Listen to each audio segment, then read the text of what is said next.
সকলকে শিব চতুর্দশীর শুভেচ্ছা। যদিও কালকে শিব চতুর্দশী চলে গেছে, তবে কালকের কিছু বিশেষ মুহূর্ত আপনাদের সামনে তুলে ধরলাম।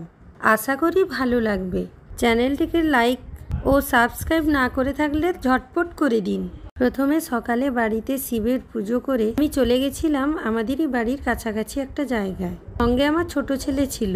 যারা কাঁধে বাগ নিয়ে জল ঢালতে যান তাদের জন্য যৎসামান্য কিছু ব্যবস্থা করেছিলাম। এই দৃশ্যই আপনাদের সামনে তুলে ধরলাম। যদিও আমাকে কিছু করতে হয়নি, তারাই সব আয়োজন করেছে, তবে আমার খুব ভালো লেগেছে।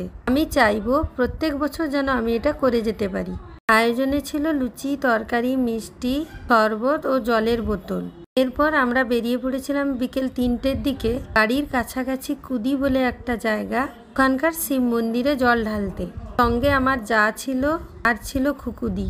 এখানে গিয়ে বাবার মাথায় জল ঢাললাম, তারপর পঞ্চামৃত খেলাম, তারপর সবাই মিলে কপালে ত্রিশূলের ছাপ আঁকলাম।